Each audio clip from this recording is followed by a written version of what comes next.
Hey y'all, Natalie here today, and it's time for Color First with my friend Sarah Scraps. And you can see right there, that's the mood board that she chose this month. It's really bright.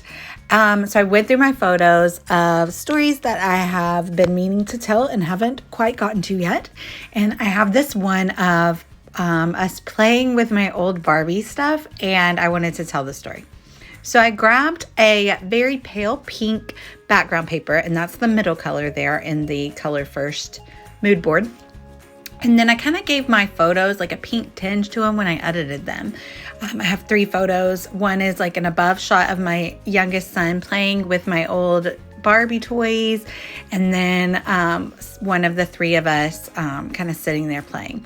So I'm going to do a section on the background with really thick white gesso that's going to go behind that cut file. That cut file says memories. It is from Paige Evans from her Facebook group. It is a free one. So I'm using white gesso for this, and then I'm going to do texture paste on top of it. While I wait for that to dry, I'm going to back this cut file. So I'm going to make my own paper or pattern paper to back it. So I have this high heel stamp that is like reminiscent of all the little tiny Barbie shoes. So I wanted to do that next to last pink color, but it was a little bit lighter than what I had. So I'm gonna stamp off 2 times so that I get the lighter color here. I'm using picked raspberry, but I'm doing the 3rd generation stamp as the background. So I'm gonna like put it on there, and I see that I still need a little bit more across the bottom. So I make sure to stamp it off 2 times before. And it's uneven in some areas, and that's fine. I like that. You know, it's my style to be distressed and imperfect. So I'm loving the way that looks, and I definitely want like a full shoe in the O so that you can tell what exactly the stamp is of. Now I'm just going to add a little bit of splatter to it to give it the style of my distressed look that I like. And one of the colors in the color inspiration was that yellow color. So that's why I chose that yellow color to do the cut file. And you can see it highlights one of the high heels really well there in the O. So I glue it down, and now I'm going to cut around it. I cut around the outside with my scissors, and then I'm going to go in with an X-Acto knife or whatever. I mean, that's not the brand, but it's American Craft X-Acto knife, and cut out the little inside pieces. So this is a collab that I do with my friend Sarah Scraps, and I will put her link down below to her channel, so make sure to go check out her video. Her layout is super cute. We start with the color first, so we choose a mood board and we decide our page based upon the colors. So when I saw all that pink and the bright colors, it really reminded me of these photos I had of us. We were having a yard sale, and so I had all my old Barbie toys. So I got them out, and I let my kids play with them, and I was seeing if I wanted to keep anything, and I didn't. But we played with them, and it was fun and to reminisce. So now I'm using my favorite Ranger texture paste. I use a matte one. And I have this really cute stencil. It's from Echo Park's birthday collection, and I adore the way this turns out. Like, I already knew that I was going to like it, but man, it's gorgeous. I love the way that it looks when you run the texture paste through this. I'm definitely going to be using this one a lot. So I'm just putting the texture paste on the gessoed area of the page. I just wanted the area behind the cut file to contain that last pink color on the mood board that was like a grapefruit, really bright pink color. It has dried now, and I'm showing you how beautiful it is. You actually don't end up seeing a ton of it after everything's said and done, but that's okay. That's the nature of the mixed media. So I'm just going to directly spray the liquid watercolor onto the area of the texture paste and allow it to run in between all the little grooves. I love the way that looks. I'm using a paintbrush to kind of guide it all over the gessoed area, and then also just to make sure that it doesn't really get outside of the area. A few splatters is fine, but because the other part of the page isn't gessoed, it would run through and not look proper. So it's pretty much dry, but I want it to be really vibrant because in the photo, it's super vibrant, or in the mood board. So I do another layer, and that's the beauty of watercolors, is if you layer it up, it changes the color. So if you left it just one layer, it would be fairly pastel or lighter color, but adding the second layer really makes it vibrant, which is the look that I'm going for today. But it's still lightened up even a little bit more. So now I'm going to add a little bit of splatter. To do splatter, you need your area to be dry. Otherwise, it will just kind of absorb back up in there. And I don't think it was fully dry, so I did kind of do that a little bit, but that's okay.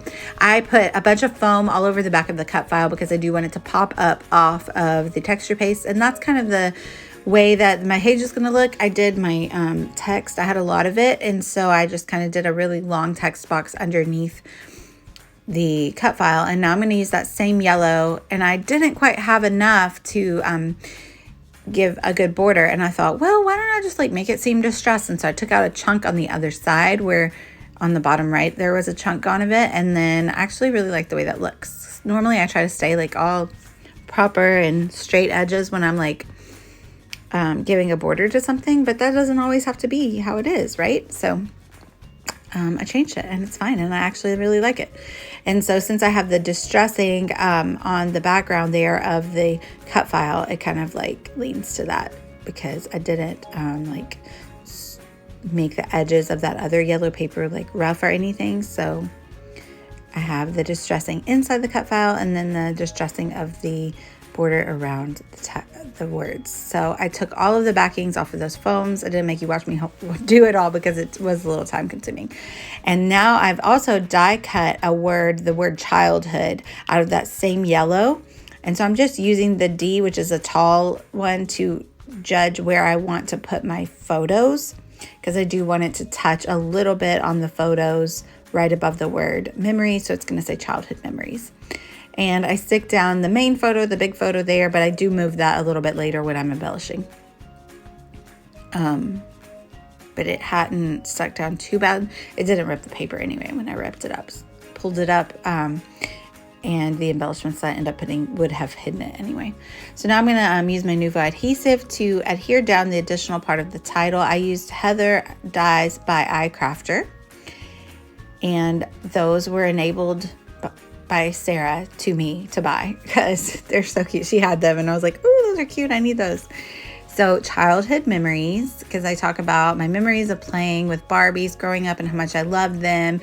And my oldest, he really liked all the miniature things that were with the Barbies. And then my youngest liked to dress the dolls. And I let him keep a couple of them. So this is a really big sticker on this Echo Park sticker sheet that I normally would just not really use. But I thought, you know what, like Barbie would totally ride a Vespa, but it had a little bit of damage on it because another sticker had stuck on top of it. But that's why I just kind of like tucked it behind the journaling there.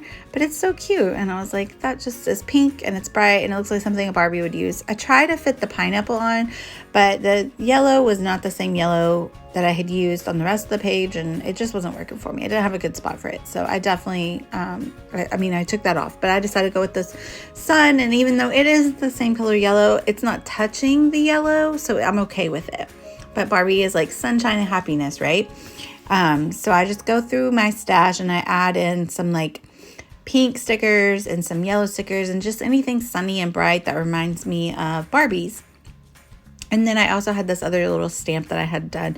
I think it's from like a Legally Blonde stamp set, and it has a little high heel because, you know, that just reminds me of Barbie. So I'm trimming off the top because sometimes when they die cut these little word stickers on the sticker sheets by like Simple Stories and Echo Park and stuff, they get like a little bit of a weird border on them. So I just cut off the excess that wasn't the right color and added in that little bit as like a little subtitle between the title and the journaling. And I'm gonna go through and add some more. I actually end up adding like this yellow camera, but don't love it because I take it off. It just, I don't know why. I just didn't love it. So I took it off. That white one is from Pink Fresh Studios. But I took it off and I add in Pink Fresh Studios a lemon.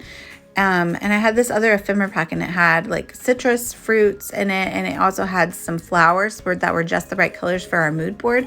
So I feel like that was just the perfect thing. When I add in a few of these little die cuts, that was just the exact right thing that I felt like I needed to finish off my page, and I'm really happy with how it looks. So thank you guys so much for watching. I'm going to put my affiliate links down below if you would like to go grab any of these products from Cherry on Top or Paper House Productions, or even if you need a Cricut, I'm your girl. Got a link down below. Make sure you check out Sarah's page. She picked this mood board and she did a really gorgeous page, and I love that she does this fun series with me. And if you are inspired to use our mood board that we did not create, but if you're inspired, please like tag us and let us know. We'd love to see it. Thank you guys so much for watching. Bye.